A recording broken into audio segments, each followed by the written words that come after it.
bienvenue à cette édition d'Info.tvc de ce vendredi 8 octobre 2021. Aujourd'hui à l'émission, on a beaucoup de choses à vous présenter, donc il n'y aura pas de topo d'actualité en bref comme on fait habituellement. On va s'en aller tout de suite vers qu'est-ce qu'il y a au menu cette semaine. Et oui, on ne vous a pas oublié, on parle de la COVID, mais avant, on a extrait le mot de remerciement de Michel Germain qui quitte le conseil de ville d'Amqui. Donc, on vous le présente, le mot de fin de carrière politique municipale à Amqui de Michel Germain, conseiller municipal. Par la suite, on vous présente un point de presse qui a eu lieu plus tôt cette semaine, fait conjointement entre des élus de la MRC et le CIS Bas-Saint-Laurent pour vous faire un point sur la COVID-19 dans la Matapédia. C'est vraiment un cri du cœur qu'ils nous lancent, autant des élus que du CIS, d'aller se faire vacciner.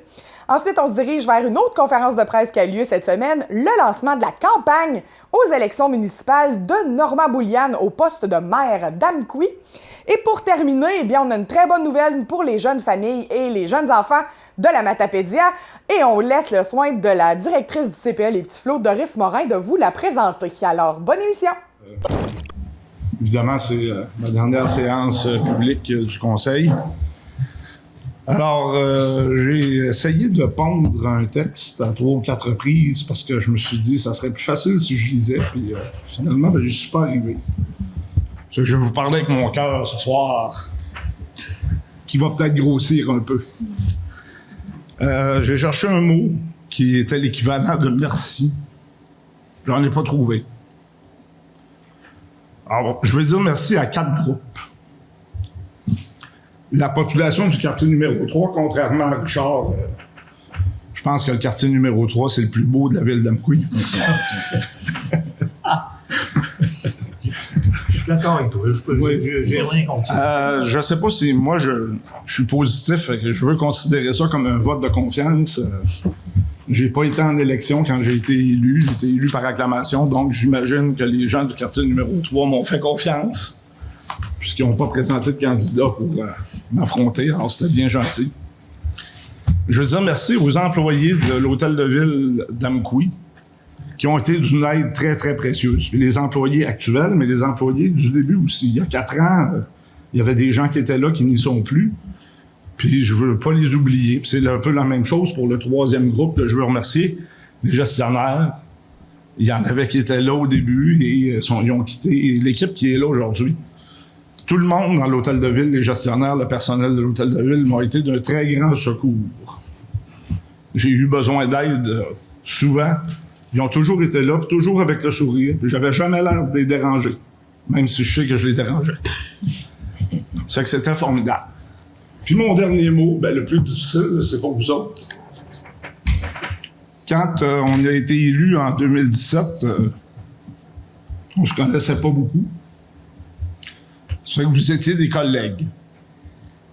Au fil du temps, vous êtes devenus des amis.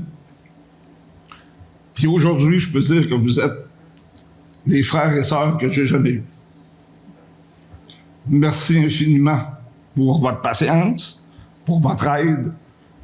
Puis où que j'aille dans le monde, vous allez toujours avoir une place dans mon cœur. C'est assez.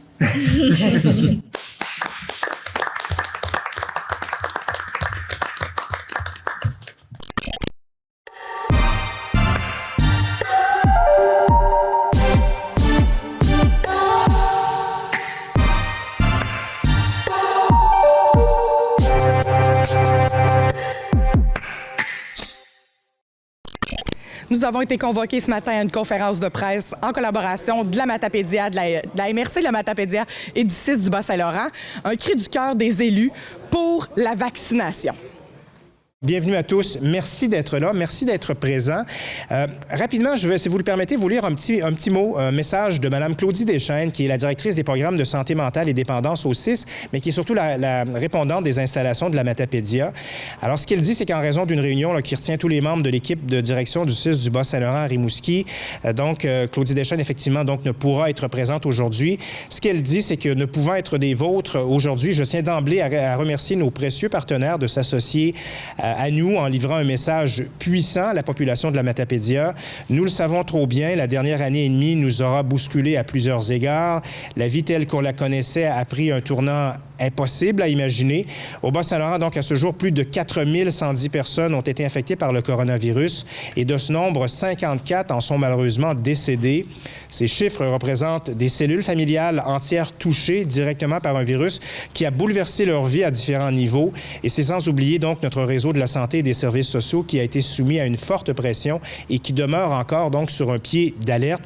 Nous voilà donc maintenant aux prises avec une quatrième vague qui, malheureusement, a des répercussions jusqu'ici dans la Matapédia. Donc, au nom du CIS du Bas-Saint-Laurent, je réitère l'importance de mettre en application les recommandations de la santé publique et d'être adéquatement vaccinés. Je sais que les citoyens de la Matapédia entendront le message que nos partenaires et moi portons aujourd'hui d'une seule et même voix. Ensemble, donc, soyons solidaires. Il faut plus que jamais se serrer les coudes et éviter que le virus affecte nos parents, enfants, voisins et amis, ainsi que les personnes les plus vulnérables. Il s'agit d'un devoir collectif pour le mieux-être de notre population. Donc, au nom du CIS du Bas-Saint-Laurent, merci de nous appuyer en mettant donc toutes les chances de notre côté et en combattant avec nous le virus de la COVID. Merci, bonne journée à tous. Donc, Claudie Deschaines, qui est la répondante des installations de la Matapédia. Alors, tout de suite, donc, je vous présente la docteure Mélanie Blanchette, qui est omnipraticienne à l'hôpital d'Amqui. Docteur Blanchette. Je pense que le message est clair. Il y a deux enjeux majeurs que j'aimerais discuter aujourd'hui. La vaccination de la population de la Matapédia.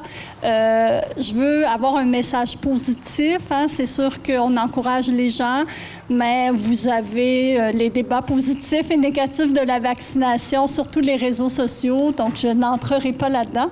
Mais principalement de mentionner que la Matapédia, c'est seulement 77% de la population de 12 ans et plus qui est vaccinée, comparé à 85% de la population du Bas-Saint-Laurent. Donc, j'appelle les gens à aller se faire vacciner.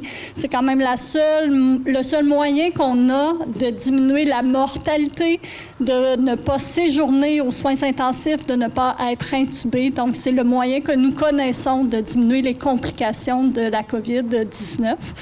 Donc, c'est bien sûr très important. L'autre élément, c'est le dépistage. Donc, ce que j'aimerais que la population retienne, c'est que il n'y a pas à avoir peur de se faire dépister. C'est quelque chose qu'on vit au quotidien. Les gens sont réticents, ont peur de se faire dépister, mais ça nous aide vraiment à vous accompagner puis à vous soigner adéquatement. La seule manière qu'on connaît vraiment bien de ne pas attraper la COVID-19, c'est de ne pas la croiser dans votre quotidien. Donc, si les gens qui sont malades et qui ont la COVID restent à la maison, bien, vous ne le côtoierez pas au travail, à l'épicerie, et vous ne l'attraperez pas. Fait que c'est vraiment super important de, si vous êtes malade, vous restez à la maison, vous faites un test de dépistage et vous respectez les règles de la santé publique. Quand vous êtes en contact avec un cas positif, on vous demande de respecter les recommandations. C'est la seule manière de prévenir les éclosions et la transmission dans le milieu. Donc, si on retient seulement ces deux éléments-là, je pense qu'on va avoir gagné. Merci. Merci, Dr. Blanchette. Merci beaucoup. C'est gentil. Maintenant, j'invite M. Pierre Damour, qui est le maire d'Amqui, qui nous accueille d'ailleurs chez lui aujourd'hui dans un majestueux décor. Hein? M. Damour, à vous la parole. Alors, je pense que je vais être bref. Le message est assez clair. Il n'y a pas de partisanerie dans ce débat-là, ni au niveau municipal, ni au niveau provincial, ni au niveau fédéral. Le message est clair. Faites-vous vacciner. Alors, c'est un passage nécessaire vers la liberté. Et je vous le dis, l'élément, là, vous voulez soutenir vos entreprises du milieu, vous voulez soutenir les commerces où le passeport vaccinal est exigé. Alors, je vous dis, faites-vous vacciner et ça va avoir un impact positif sur le développement de notre milieu. Alors, pour moi, le message est clair. Faites-vous vacciner et je pense que c'est un enjeu. Il m'apparaissait important que les élus municipaux, puis même les élus, donc la députée fédérale, le député provincial, qui joignent l'ensemble des élus, adressent le message à la population. Faites-vous vacciner. Merci. Merci, M. Labelle. Merci beaucoup. J'invite maintenant Mme Chantal Lavoie, qui est préfète de la MRC de la Matapédia. Mme Lavoie. Vous savez, le 15 septembre dernier, le Conseil de la MRC de la Matapédia a adopté une résolution qui, grosso modo, dit qu'on appuie les mesures sanitaires qui sont mises en place par le gouvernement, par la santé publique, et qu'on va faire aussi des pressions où on va s'assurer que ces mesures-là soient bien respectées. Fait que c'est le but aussi aujourd'hui de passer ce message-là à notre population, parce que, évidemment, on le sait, la Matapédia réclame toujours les services, la dispense de services sur notre territoire, et présentement, la COVID a fragilisé ces services-là, que ce soit des services publics, que ce soit la santé au niveau scolaire, même au niveau de nos entreprises, nos organisations communautaires aussi. Donc, évidemment, on ne veut pas risquer qu'il y ait d'autres dommages qui se font à ce niveau-là. Donc, pour le faire, bien, il faut que les gens soient en santé. Et nous, on vous aime en santé, la population matapédienne. Alors, on souhaite que vous fassiez tout ce qu'il faut pour le faire. La vaccination est une des solutions, mais tout le respect des mesures aussi en place quand on va justement user de services et tout ça. Alors, on vous invite à le faire. Et comme je vous le dis, nous, c'est en santé qu'on vous aime. Alors, c'est notre souhait. On veut vous avoir en santé pour longtemps. Et évidemment, ça va nous permettre à tous de passer au travers de cette pandémie-là, puis de pouvoir vaquer éventuellement à d'autres occupations et à revenir à une vie un petit peu plus normale. Merci. Merci, Mme Lavoie. J'invite maintenant M. Nelson Pilote, qui est maire de Saint-Alexandre-des-Lacs. M. Pilote. Je suis maire d'une petite municipalité de la vallée, une des plus petites. Ma municipalité, par contre, est une des plus jeunes, si on peut parler d'âge. Beaucoup de jeunes couples y sont. Donc, on a une population qui contient maintenant beaucoup de jeunes en bas de 12 ans. Je pense que eux, en partant, c'est eux qu'il faut protéger. Parce que quand les jeunes amènent un virus comme celui-là dans l'école, ça devient très, très, très contagieux. On est chanceux à date. On n'a pas eu tellement de cas qui ont été très graves. Mais pourquoi attendre que ça le devienne? Moi, ce que je dis à ce moment-ci, c'est que c'est à la majorité silencieuse de parler. Les 80 % qui sont vaccinés au Québec, on regarde ça aller, puis on se dit... il devrait se faire vacciner, mais il faut aller, je pense, au-delà de ça. Il faut que notre population, nos gens qui sont vaccinés, incitent autour d'eux tous ceux qui ne sont pas vaccinés à essayer de faire le plus possible pour les inciter à aller au vaccin. Les médecins le disent, les virologues le disent, c'est la solution la meilleure. Il y en a peut-être d'autres, mais pour l'instant, c'est la solution la meilleure pour s'en sortir. Moi, je suis tanné de rentrer partout avec un masque. Je suis tanné de me laver les mains. Peut-être que ça va continuer durant plusieurs mois encore, mais je pense que pour s'en sortir, c'est la vaccination. Puis, s'il vous plaît, allez vous faire vacciner. C'est pas à cause qu'on est une petite municipalité ou une petite population que ça ne nous touchera pas. Ce n'est qu'une question de temps. Les virus se mutent, se propagent et deviennent probablement de plus en plus efficaces pour eux autres pour nous contagier. Ça fait que faisons-nous vacciner, s'il vous plaît, et regardons autour de nous et pressons le pas pour dire hey, on met de la pression, faites-vous vacciner. Merci beaucoup. Merci, M. Pilote. Merci beaucoup. Merci à tous. Donc, je vous rappelle qu'un communiqué de presse vous a été envoyé tout à l'heure et je vous mentionne que dans le bilan COVID du jour qui va sortir là, dans quelques minutes, il y aura encore malheureusement des cas dans la Matapédia. Oui, il y en a beaucoup dans le Kamouraska, vous l'avez vu, parce que bon, actuellement, il y a une éclosion particulière de ce côté-là, mais il y en a encore malheureusement dans la Matapédia. Dites-nous, la première, vous travaillez quotidiennement comme ça, à quel point ça peut fragiliser notre système de santé, les soins, si on a une multiplication des cas dans la région? La Matapédia, bien, c'est sûr que l'hôpital d'Amqui, on est le seul hôpital de notre région. Sans cachette, la pénurie de main-d'œuvre affecte tout le monde. Hein? On n'est pas épargné, malheureusement. Une infirmière auxiliaire seulement absente sur un corps de travail, bien, c'est sûr que ça amène un manque de ressources. Donc, malheureusement, des fois, on a besoin de transférer les patients à l'extérieur. C'est une réalité. La Matanie, la Matapédia, on est des milieux similaires. Hein? Donc, c'est sûr que la pénurie nous touche.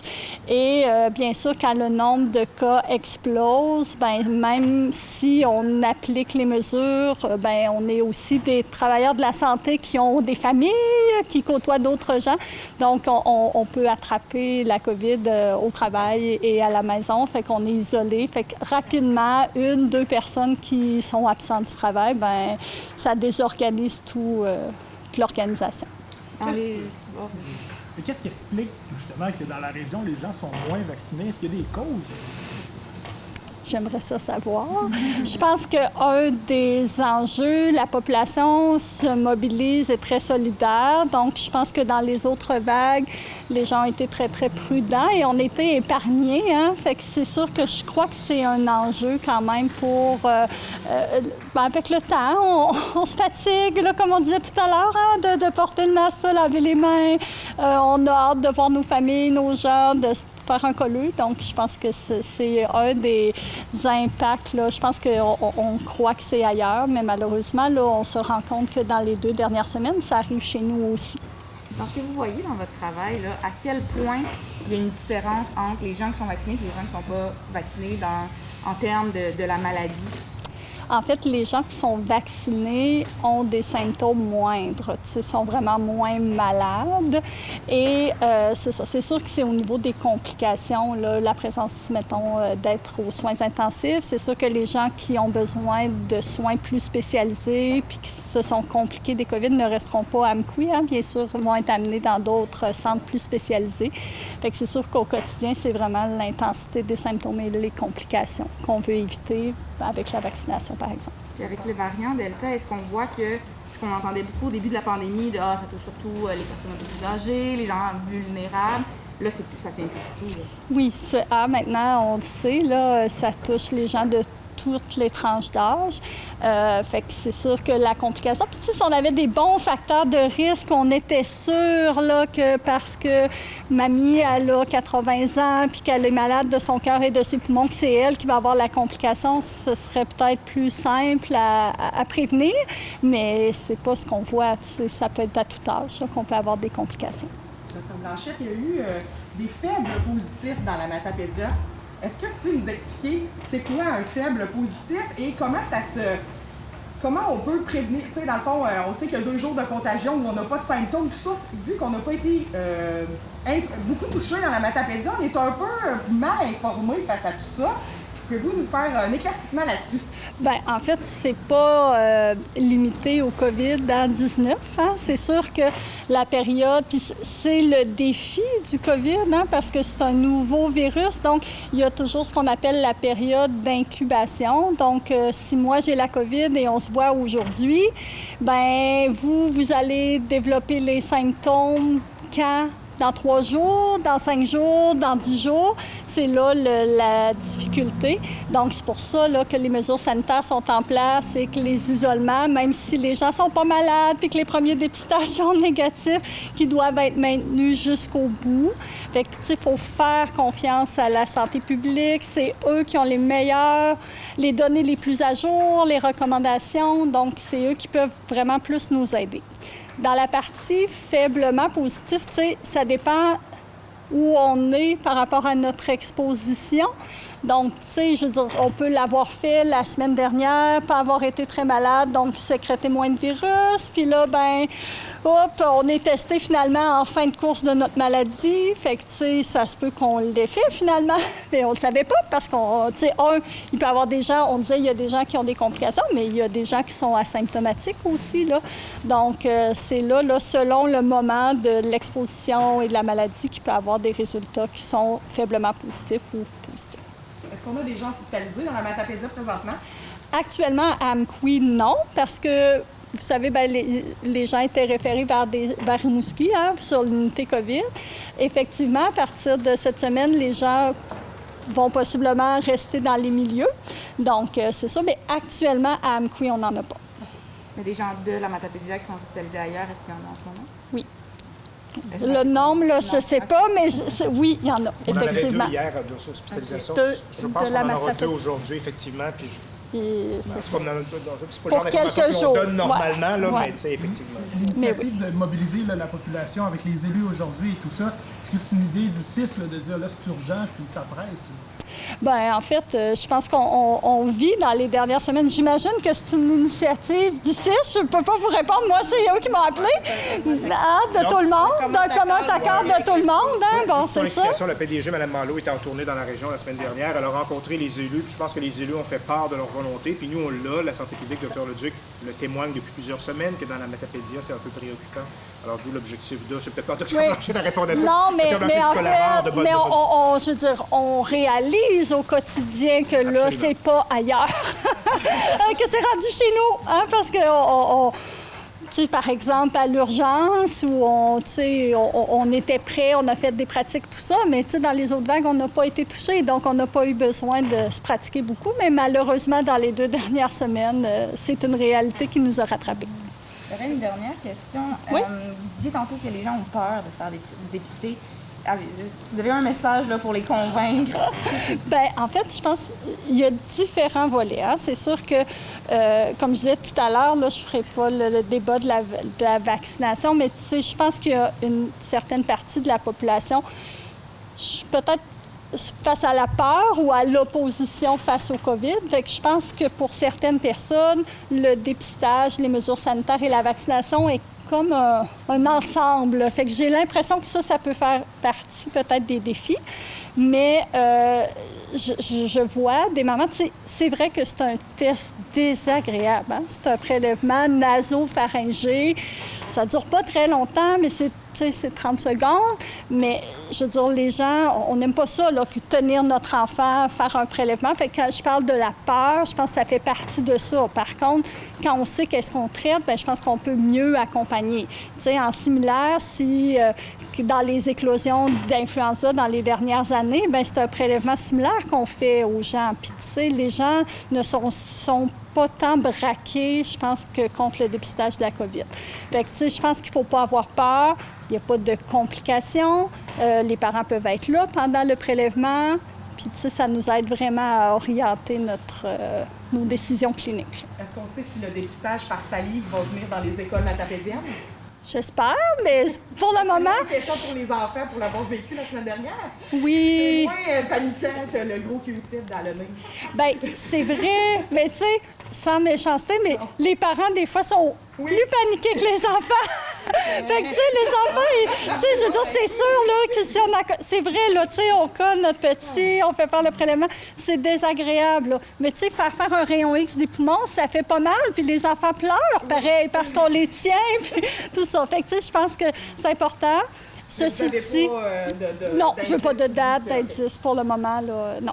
Puis, tu sais, à date, la clinique de dépistage, tu sais, roule bien. Là, c'est sûr, je comprends que ça amène des déplacements, mais tu sais, je veux dire, les gens n'attendent pas, ils ont des rendez-vous facilement. Ça roule très bien, là, la clinique de dépistage à Amcou. Puis, comme médecin, est-ce que vous avez des objectifs d'atteindre le niveau provincial, finalement, de vaccination? Oh, je pense pas que c'est un objectif de médecin. Je pense que c'est un objectif médical, social, politique, là. Je pense que le meilleur chiffre qu'on aura sera le mieux, là. Pour les tests rapides de dépistage dans les écoles, le ministère a confirmé lundi que le Bas-Saint-Laurent allait se rajouter à la liste des autres régions. Mais ça va prendre quelques semaines avant que ça soit mis en branle. Ça vous va? Depuis le début, la Matapédia a été relativement épargnée, soyons honnêtes. Alors, c'est pas une réalité à laquelle les gens de la région ont dû habituer à vivre. Les tests des enfants, j'ai arrêté de compter. Mais là, quand on commence à penser à notre système de santé qui pourrait être fragilisé, ça vous inquiète? Bien, le système de santé, au niveau scolaire aussi, ou même au niveau des entreprises, des organismes, c'est une réalité qu'on doit confronter, effectivement. Oui, ça nous préoccupe. Dans Matapédia, évidemment, je pense qu'il faut dire que depuis le début, le taux faible de contamination, et j'ose l'espérer, c'est parce que nos gens aussi ont bien respecté les mesures, les mesures sanitaires qui étaient en place. J'espère que ça se poursuit, parce que là, c'est ça, on le disait un peu tantôt, avec l'avancement et tout ça, on dirait que là, ça l'a baissé un petit peu. Les gens sont peut-être moins... Donc, on essaie de remonter ça. Au niveau de la Matapédia, on a aussi mis une cellule en place avec différents partenaires. Cette cellule-là se réunit toujours, s'est réunie depuis le début de la pandémie pour qu'on soit capable collectivement de voir les problématiques ou les éléments là, qui, justement, nous préoccupent, puis travailler tout le monde ensemble.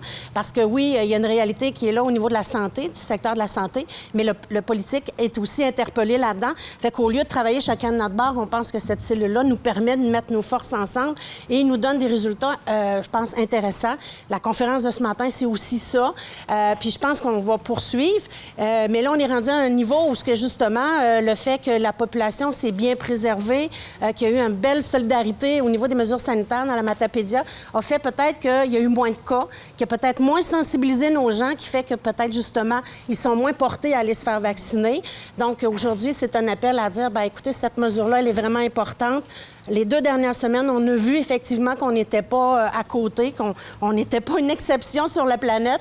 Alors, on pense que c'est important de faire cet appel-là à la population. Il y a quand même des gens qui l'ont fait. Puis, je pense qu'il faut continuer de persévérer puis de dire à nos gens qui ne l'ont pas fait encore. Il y a des moyens en place. Il y a des choses qui sont facilitantes aussi. La Vaccibus, là, on l'a vu passer dans Matapédia, va revenir. Donc, je pense qu'il faut vraiment faire un élan là, pour les gens, puis de leur dire, écoutez, on y croit, puis il faut faire ce geste-là. Quand vous disiez que ça affectait les services, là, la COVID-19, comment ça les affectait, les services? Bien, écoutez, la pénurie de main-d'œuvre, elle est partout au Québec. On la vit sur le territoire ici. Peut-être qu'avant la pandémie, on parlait plus d'une rareté, mais là, on est vraiment dans la pénurie. D'autant plus que la mise en place de mesures sanitaires, avec toutes les obligations, il y a des gens qui ont changé de secteur. On a des gens qui travaillent en restauration qui sont rendus en santé ou vice-versa. Il y en a de la santé qui sont rendus dans d'autres secteurs aussi. Je vous ferai pas le portrait. Je pense que vous l'avez autant que moi. Mais cette réalité-là fait qu'aussi, on a des entreprises qui doivent fonctionner avec des employés de façon réduite, des employeurs qui travaillent des heures incroyables parce qu'ils veulent combler ce manque-là. Ils essaient d'offrir le service. Le service est différent. On voit je veux pas nommer de nom, mais il y a quand même des commerces aussi qui ont changé leurs heures d'ouverture puis qui ont une offre de services différente. Au niveau de la santé, bien, si on voit là présentement, on sait la date limite du 15 octobre approche, ça nous inquiète aussi. Donc, si ça aussi, ça arrive, puis on sait que dans des temps plus ordinaires, là, j'aime pas cette appellation-là, mais c'est ça, on a déjà cette réalité-là. Dans le temps de la pandémie, ça nous inquiète davantage parce qu'on sait que ça peut être encore plus important. Fait que c'est dans ce sens-là, quand je dis qu'on craint, effectivement, là, c'est qu'on pense que peut-être des entreprises, c'est ce qu'on veut pas, qui ferment, des organisations qui soient obligées de fermer aussi, ou même au niveau de la santé, là, si on est obligé on l'a vu, là, il y a eu du délestage. Bien, ça aussi, ça atteint notre population. Au niveau des écoles, quand l'école ferme, une classe est mise en isolation. En isolement, c'est plus beau. Bien, l'hiver s'en vient, l'isolation s'en vient aussi, mais l'isolement, donc quand la classe est mise en isolement, bien, c'est toute une réalité pour les parents, pour les services de garde, tout ça, là, qui aussi affiche au niveau des entreprises des impacts importants. Fait que c'est pour ça que nous, les élus, on veut vraiment lancer ce message-là pour que, justement, toute notre économie, toutes nos organisations, on soit capable, dans le contexte pandémique, de quand même bien fonctionner, puis d'avoir une belle desserte de services, parce que quand on coupe des services, ça veut dire que nos gens se déplacent, nos gens retardent des rendez-vous, des choses comme ça, puis ça nous inquiète. Le message qu'on lance, c'est vraiment, on appuie la vaccination. Effectivement, c'est vraiment une position du Conseil de la MRC, pas juste la vaccination, tout ce qui est en faveur, justement, de passer au travers de la pandémie. On est tous tannés de porter le masque, mais c'est important de le faire, de respecter ces mesures-là, laver les mains, le passeport vaccinal et tout ça, c'est une importance incroyable, et on est solidaires à ça. Est-ce que c'était une décision des 18 maires? Est-ce que c'était unanime, votre appui aux mesures? C'est comme à l'image de la population, hein? Il y a des pour, il y a des contre. On ne veut pas faire le débat, comme disait Dr. Blanchet sur ça, Blanchette, mais je pense que ça a été à la majorité, mais une forte majorité. On va le dire comme ça. Puis justement, oui? On parle, la vallée, on sait aussi qu'on a plus fait trop de vaccination. Est-ce que, outre la conférence d'aujourd'hui, est-ce qu'il y a comme des stratégies ou des actions qui vont être prises éventuellement pour augmenter ce retour-là? Bien, la résolution est la première action aussi qu'on a prise. Déjà, la Matapédia, la cellule que je vous parlais tantôt, c'en est une mesure qui est là depuis le début.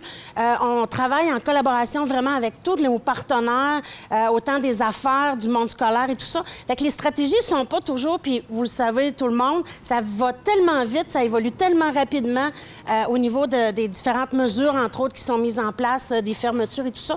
Donc, on n'a pas de stratégie à long terme. La stratégie, elle se passe beaucoup plus avec nos partenaires au niveau de la cellule matapédienne et on travaille fort. À un moment donné, on a même fait un petit guide des ressources qu'on a mis, des ressources rapides qui pourraient être à l'usage de la population, qu'on a mis qu'on a remis à chaque foyer avec les numéros de téléphone importants pour coller sur le frigo, pour être capable de rapidement avoir une intervention. Fait que c'est des mesures comme ça qu'on met en place rapidement. C'est le but de la cellule, pour être capable de répondre aux besoins qui est là.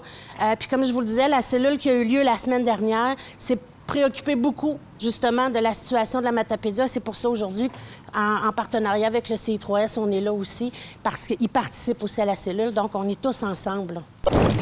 Je veux juste, avant une première question, faire un rebond sur ta question, Émilie. Le Conseil des maires, le 15 septembre, 96 %, donc une représentation des élus de l'ordre de 96 % a dit oui à cette résolution-là. Est-ce que vous pensez que les élections municipales prochaines vont fragiliser ou augmenter le 96 %? En fait, je l'ai dit tout à l'heure, c'est pas un enjeu partisan. Ni au Conseil de la MRC, ni au niveau des élus du Bas-Saint-Laurent. Donc, c'est pas un enjeu partisan. Il y a eu des élections fédérales. Si on exclut les partis marginaux, là, l'ensemble des élus adressent l'enjeu du respect des mesures sanitaires et de la nécessité d'augmenter le taux de vaccination. Alors, non, ça ne devrait pas être un enjeu municipal. C'est quoi le message que le maire d'Amqui veut lancer aujourd'hui à sa population? Bien, le message est clair. Outre le respect des mesures sanitaires, faites-vous vacciner. Il va d'un enjeu socio-économique important. Moi, je suis vacciné, j'en suis fier. Puis je suis fier aussi d'aller prendre une bière jeudi dernier pour encourager la microbrasserie. Je suis fier d'aller à un restaurant puis de montrer mon passeport vaccinal. Alors, c'est ça le message. La liberté, elle passe par cette exigence-là. Et quand on voyage, là, si on va dans un pays dans lequel on a des vaccins qui sont obligatoires, là, bien, si on va aller dans ce pays-là, on se fait vacciner. C'est sûr que ça peut choquer des gens, un message aussi fort, mais en même temps, tu sais, on a un petit coup de pouce à donner là, pour augmenter notre taux de vaccination. Moi, je ne veux pas vous coincer dans une question. Vous êtes la maire d'Amqui, vous parlez de la vaccination. Est-ce que votre message il va jusqu'aux gens dans le réseau de la santé? Parce qu'on le sait qu'il pourrait avoir ça pourrait être fragilisé ici à l'hôpital d'Amqui. Votre message, c'est pas juste... Absolument. Absolument. Moi, j'ai pas de réserve là-dessus. On l'a dit depuis le début de la pandémie, parler pour Amqui ou pour la Matapédia, ça s'est bien passé, on a été protégés. Peut-être un peu de chance, mais aussi, je pense qu'on a bien agi. Il y a encore un petit coup à donner. Puis oui, l'ensemble des mesures sanitaires, ça l'inclut. Le respect ou un appui aux mesures mises en place par la santé publique, ça suppose également un appui à ce qui se passe actuellement dans le réseau de la santé. Oui, absolument. Les infirmières là, qui résistent de se faire vacciner. Je ne veux pas nommer les infirmières, le personnel soignant, les gens à qui on demande d'être vaccinés pour poursuivre leur lien d'emploi, je dis oui à ça. Vous dites que la population a bien agi jusqu'à maintenant, mais depuis l'été, est-ce qu'il y a eu un relâchement? Est-ce que les gens ont eu l'impression peut-être que c'était déjà fini? Probablement. Quand on a un historique dans lequel on n'est pas confronté à un environnement qui ont eu des gens... des décès, on n'en souhaite pas, mais des hospitalisations sévères, de retrouver des gens aux soins intensifs. Je pense qu'on a vu quelques messages de gens du milieu qui avaient subi cette situation-là. Probablement que ça leur a eu une influence. Mais attendons pas d'avoir cette situation-là. Est-ce que la ville d'Amqui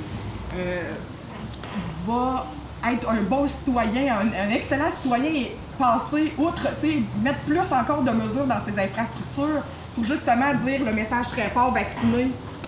Bien, on le fait. Écoutez, est-ce qu'il ne m'appartiendra pas pour la suite des choses, là, mais actuellement, le message est à l'effet que, oui, la ville d'Amqui s'assure de mettre en place les mesures du respect des mesures sanitaires. Comme conseil municipal, à une séance, sans faire un élément de résolution, on a adressé le message. Je pense que les collègues élus au niveau du conseil actuel sont solidaires de ce message-là, de mettre en place les mesures qui vont augmenter le taux de vaccination. Monsieur, là, vous avez dit quelque chose d'intéressant quand on est dans un... On n'est pas dans un... Je ne voudrais pas dire le mot village gaulois, mais vous avez surtout parlé des jeunes. C'est la tranche d'âge problématique jusqu'à 30 ans qu'on sait. Puis c'est à eux que votre message s'adresse ce matin. Oui, exactement, parce que ce sont les parents des enfants. Quand on a entre 20 et 35 ans, je peux dire ça comme ça, on est parents à plein temps. Puis c'est incroyable là, quand on voit autour de nous autres l'impact que peut avoir une personne non vaccinée qui contacte la COVID puis qui contamine un peu autour de lui. L'impact est grand. Juste pour vous donner un exemple, je connais quelqu'un, c'est un propriétaire d'une ferme. Un de ses employés a contacté la COVID, il était non vacciné. Ça a eu un effet, boum! Il est obligé de garder ses enfants à la maison pendant quelques jours, une douzaine de jours. Ses employés ont tout été obligés d'aller passer des tests de COVID. Donc, un manque à gagner au niveau du personnel, de la perte de temps. Puis, quand on le sait, c'est ainsi, c'est une ferme, il y a toujours du travail, puis c'est à plein temps. Fait que ça a des impacts, comme Pierre disait, collatéraux.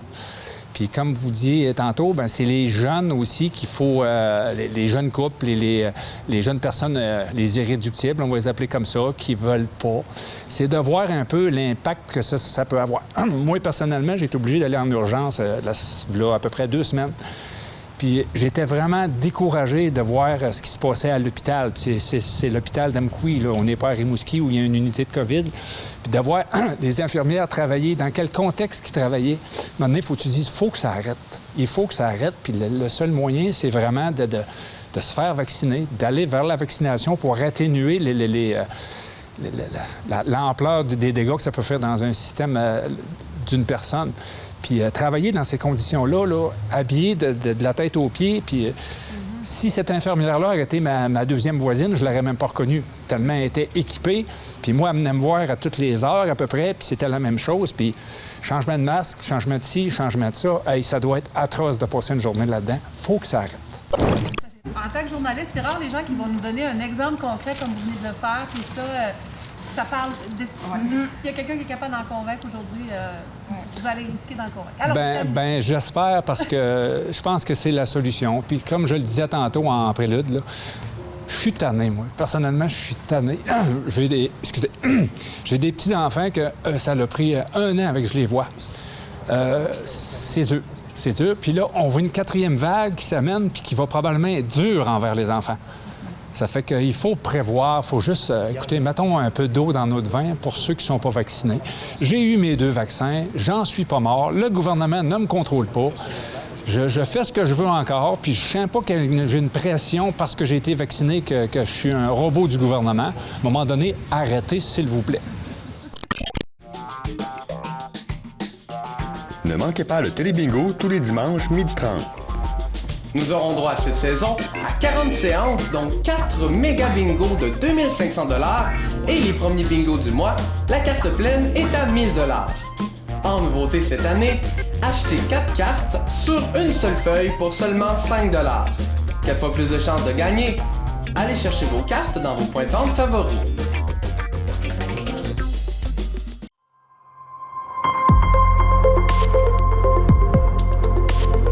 Pour connaître ce qui se passe chez vous, dans la vallée de la Matapédia, TVC Matapédia, on s'y retrouve partout. Nous sommes présentement à la conférence de presse du lancement de la campagne électorale municipale de Normand-Bouliane à Amqui. Bonjour et bienvenue à vous tous et toutes. Merci de vous être déplacés pour assister à la conférence de presse de Normand-Bouliane, candidat à la mairie d'Amqui. Nous allons débuter par l'allocution de Normand. Par la suite, il y aura une période de questions. À la fin, si vous désirez rester pour discuter avec Normand, il sera disponible pour vous, nécessairement après la période de questions, et de possibles entrevues. Je laisse maintenant la parole à Normand pour vous communiquer ses motivations et ses intentions pour le prochain mandat. Merci, Marianne. Hier soir, j'assistais à ma dernière séance de conseil à titre de conseiller.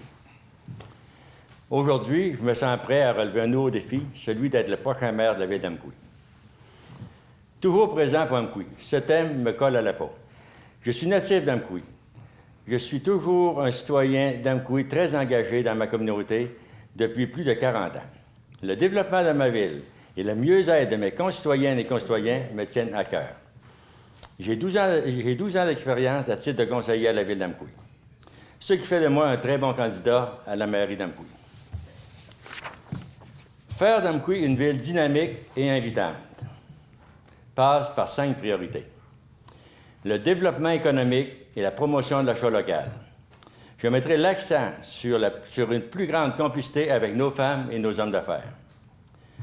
Je poursuivrai la promotion de l'achat local avec les principaux acteurs du milieu. Exemple, Chambre de commerce de la Matapédia. Je veux que les gens s'établissent chez nous et choisissent d'y vieillir, puisqu'ils pourront profiter d'infrastructures et de services qui répondent à leurs besoins.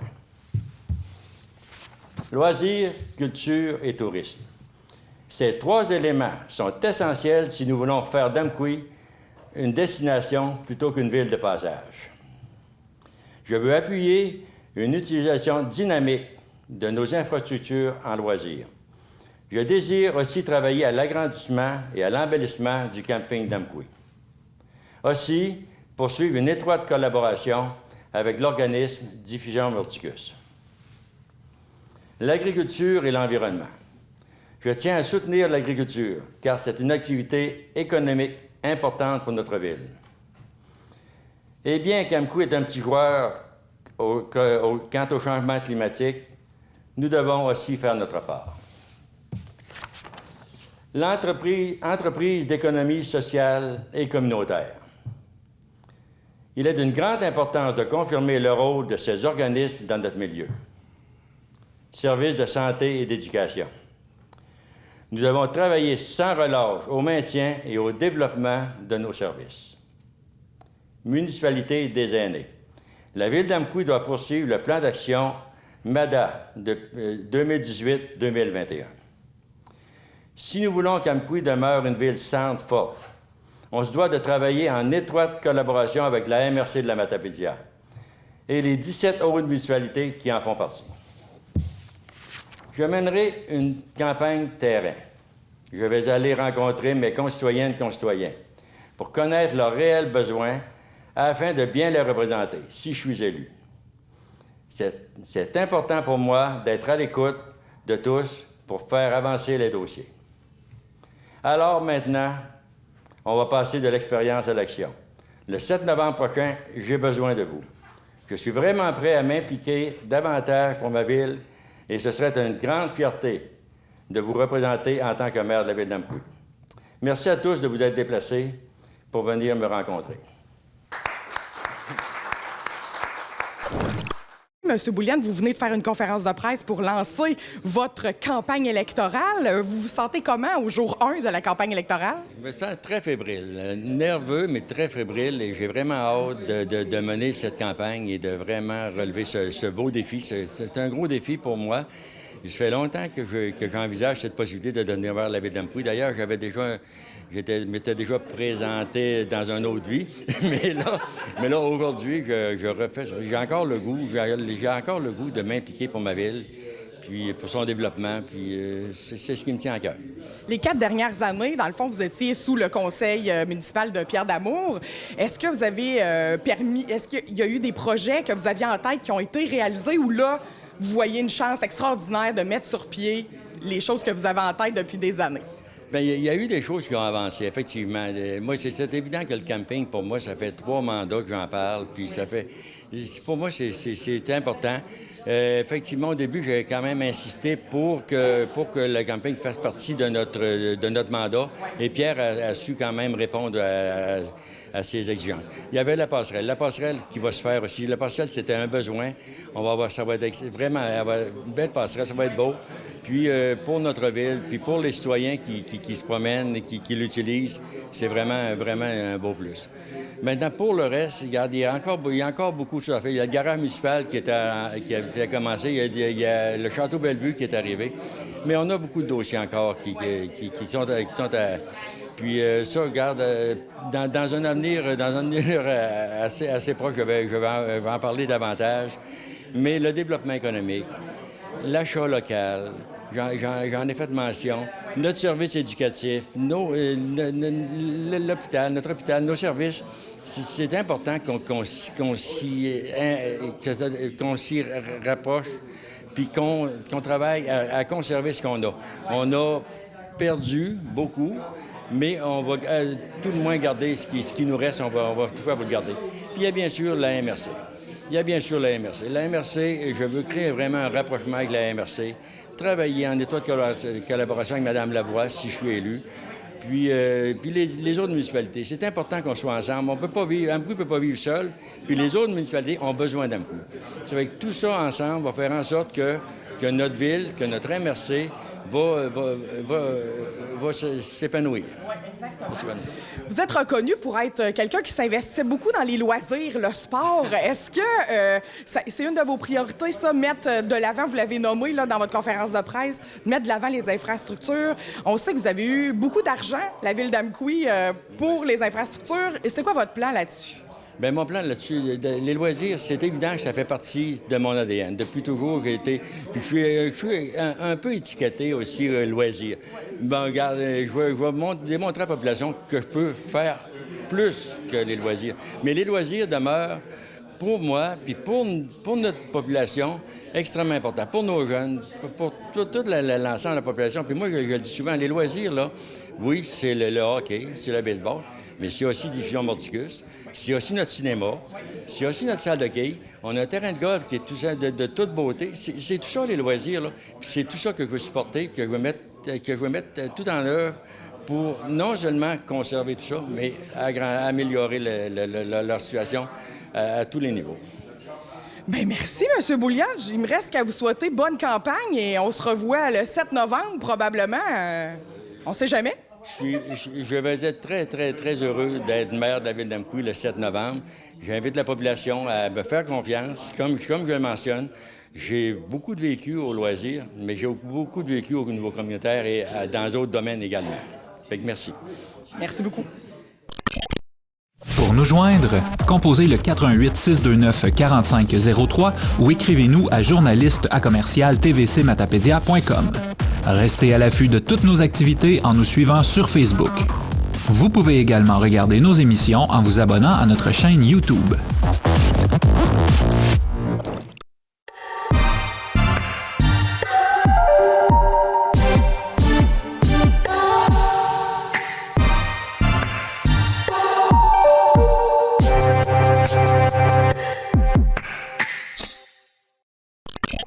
Aujourd'hui, je suis retombée en enfance. Je me suis rendue au CPE Les Petits Flots. Ils ont de très bonnes nouvelles pour la population amkouienne et matapédienne. Bonjour, Doris! Bonjour, Madame Émilie. Ça va bien? Très bien. Tu as des bonnes nouvelles à nous annoncer aujourd'hui, hein? Avec toute la vague là, des bonnes nouvelles dans les services familiaux qui se passent en ce moment. Tu as eu des places supplémentaires temporaires. Des places temporaires pour notre installation actuelle. On avait 47 enfants ici à l'intérieur. Depuis le 27 septembre, on accueille 8 enfants de plus. Là, vous allez vous demander où est-ce qu'on les a mis. On les a mis dans la salle multi qu'on a transformée en local. Puis ces enfants-là changent de place avec une autre éducatrice là, quand c'est l'heure de manger ou quelque chose comme ça. Mais ils se croisent à peu près pas, là, mais on a aménagé un vestiaire temporaire. Puis c'est 8 places qui vont déménager à la nouvelle installation de 60 places sur la rue Odette, mais ils vont partir avec leur éducatrice. Fait que le seul changement pour eux, ça va être le lieu, mais sinon la routine et l'éducatrice et les mêmes amis suivent là-bas. C'était des enfants qui étaient sur une liste d'attente. On sait que vous avez, ici au CPE, puis partout dans la vallée, il y a une problématique de place en service de garde. Vous aviez une liste très longue, puis vous avez pu permettre à 8 familles, en fait, d'avoir des nouvelles places. C'est ça. Cette liste d'attente-là s'appelle la place 0-5 ans. Faut que les parents commencent par s'inscrire là-dessus. Avant, nous, on va piger là-dessus pour prendre nos enfants qu'on accueille. Puis cette liste-là, au printemps, tourne toujours aux alentours de 125 noms. Là, c'est sûr qu'elle est un petit peu moindre parce que là, les gens ont essayé de trouver des places soit en milieu familiaux, soit au privé. Mais ça tourne dans plus de 100 noms, ça c'est sûr. Fait qu'on a pigé là-dessus, il y a 8 chanceux qui ont eu leur place. Ensuite de ça, ce que je voulais vous parler, Nouvelle installation? Ben oui! Ça va très, très bien pour notre nouvelle installation. On va voir des images, j'imagine, au courant de l'entrevue. Les murs sont montés, le toit est en train de se faire monter. On a marché à l'intérieur ce matin pour voir les petits détails, mais ça va très, très bien. Devrait terminer l'enveloppe extérieure pour les fêtes. Puis là, les fenêtres arrivent la semaine prochaine. Là, fait que ça va quand même très, très vite. Ils vont couler la slab là, d'ici une semaine ou deux. Okay. Mais ça va quand même super bien. Ouverture début avril 2022. OK. Puis là, tu as dit 60 enfants. Est-ce que tu peux nous détailler un peu la composition des groupes dans ces 60 enfants-là? Oui. Dans le fond, il va y avoir une pouponnière à 10. Ce qu'on n'a pas ici. Ici, c'est seulement 5. Fait que pouponnière, c'est de quel âge à quel âge? 0-18 mois. OK. Ouais, c'est rare que quelqu'un amène son enfant à 0, là, mais on a vu 4 mois. 4 mois. Donc, jusqu'à 18 mois. Mais les enfants de la pouponnière peuvent rester à pouponnière jusqu'à à peu près 30 mois si on n'a pas de la place pour les faire monter. Les locaux sont quand même adaptés pour ça. Mais nous, dès qu'ils ont 18 mois, on essaie vraiment d'échanger. Une rotation en septembre. Comme un peu à l'école, à l'ouverture des classes, bien, nous autres aussi, c'est la même chose. Les enfants changent de groupe. À part de ça, on va avoir un groupe de grands, donc tous des enfants qui vont avoir 4 ans, ils sont 10 aussi. Puis les 40 autres, les 50 autres enfants. Oui, 50 autres. Non, pas les 50 autres. Les 40 autres. Les 40 autres vont être divisés par groupe de 8. Là, puis ça va être des groupes multi, mais quand même rapprochés. Tu sais, quand on dit multi, on n'essaie pas de mettre des 2 ans avec des 4 ans. Là, tu sais, ça va être 24 mois, 36 mois, des petits groupes comme ça là, qui auront quelques mois de différence, ces enfants. Il y aura combien d'éducatrices qui vont être en permanence avec vous? Une dizaine de temps plein, ça c'est sûr. Emploi à temps partiel là, pour remplacer les journées de congé, tout ça, on devrait en avoir 4. Une cuisinière, mais l'administration reste la même là, qui va se promener d'installation en installation. OK. Est-ce que c'est les petits flots d'eux? On peut-tu déjà dévoiler que c'est pas les petits flots d'eux? On a-tu le droit de le dire? On a fait un concours l'hiver passé pour savoir le nouveau nom de cette installation-là. En fait, ça reste le CPE Les Petits Flots, 2e installation, vous avez raison, mais on a trouvé un nom que nous, on va... Parce que je voulais une thématique qui avait rapport avec l'eau, flots, les petits flots. Donc là-bas, ça va s'appeler CPE L'Ancrage. Il y a eu un concours, c'est Mme Joanie Gagnon qui a gagné, et ça va être l'installation de l'ancrage. Ensuite de ça, peut-être une 3e installation, tu dois dire ça? Doris, c'est un scoop pour nous. Peut-être un autre CPE. Pas à Amqui? Non, pas à Amqui. Dans le fond, on voulait couvrir le plus possible dans la vallée. J'ai fait des appels à mes amis DG des deux autres places, c'est-à-dire Saint-Moïse et Cozapiscal, qui, eux autres, étaient corrects dans leur développement, si je peux dire ça comme ça.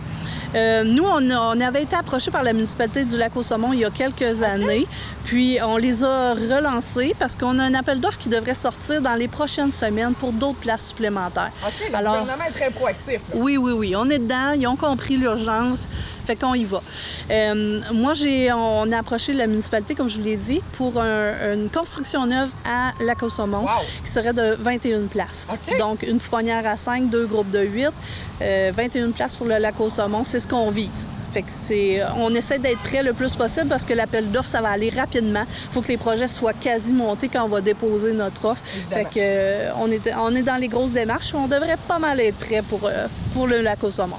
Donc, une belle collaboration avec le Lac-aux-Saumons. Puis on sait que ici, au CPE Les Petits Flots, qui existe, qui est ouvert, il y a des gens, pas juste d'Amqui, il y a des gens de Val-Brillant, Saint-Léon, Lac-Amqui, Lac-aux-Saumons. Donc, ça peut regrouper des familles plus dans le secteur Est qui vont utiliser cette installation-là? Oui, actuellement, dans mon CPE, là, de 55 places maintenant, là, j'ai 28 enfants d'Amqui.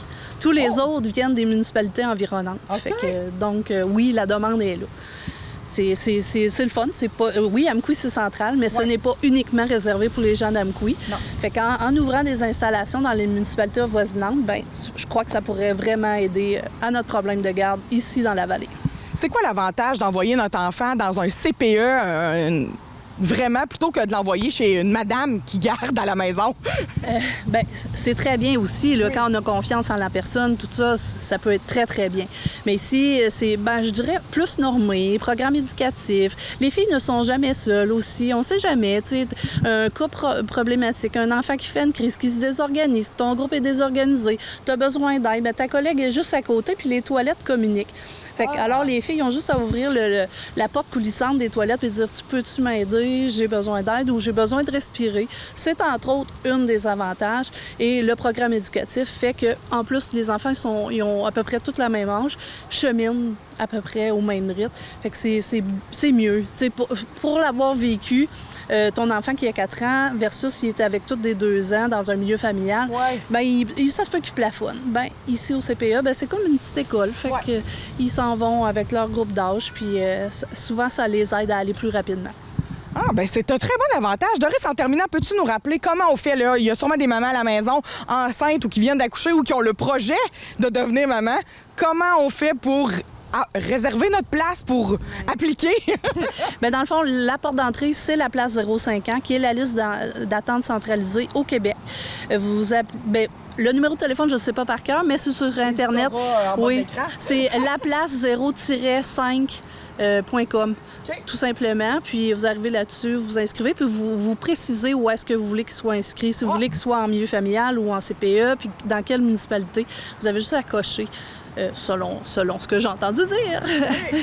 Parce que moi, j'ai passé ce stade-là, mais fait que c'est assez simple. Là. Fait que nous, on va là-dessus, versus on cherche un enfant de, je sais pas, je dis n'importe quoi, on cherche un enfant de 3 ans, mais vous, votre petit a juste 2 ans, mais moi, c'est un 3 ans que ça me prend, bien, c'est sûr que celui-là va passer avant. Parce que moi, je vais cliquer selon ma recherche à moi, je cherche un 36 mois, tout, ils vont tous sortir en ordre, et là, j'y vais en ordre vraiment, j'appelle tout le monde, puis... Oui, non, oui, non. Oui, non, oui, non. C'est ça. Bien, merci, Doris. Plein de beaux projets pour la petite enfance dans la Matapédia. Des beaux projets aussi pour attirer des nouvelles familles à venir déménager dans la région. Oui. Je pourrais-tu rajouter quelque chose? Ben, oui. La semaine prochaine, là, vous savez, nos éducatrices ont débrayé pour une journée de grève il y a 2 semaines, une semaine. Les prochaines journées de grève sont prévues pour jeudi et vendredi prochain. Donc le 14 et le 15? Le 14 et le 15. Ça se peut que dernière minute, ça soit annulé s'il y avait une entente avec le gouvernement. Mais, prévoyez un plan B. Mais soyez certaine que j'appuie 100% les négociations de cette négo-là. Parce que c'est pas exagéré ce que les éducatrices demandent et elles le méritent. Donc, si vous voyez des éducatrices gréver jeudi prochain sur le bord du chemin, soyez solidaires, s'il vous plaît. Ah, bien, tout à fait. Alors, on klaxonne si on voit les filles de la CSN. La CSN. Vous paradez dans la ville d'Amqui, grévez. On est de tout cœur avec elles. Pip, pip. Ça va être parfait pour eux autres, je pense. Bien, merci beaucoup, Doris, puis bon succès dans tous tes beaux projets. Merci beaucoup. Informatique Barest est responsable de l'entretien du matériel informatique de votre TVC. Informatique Barest, vente et réparation d'ordinateurs, services commercial et résidentiel. 418-629-INFO.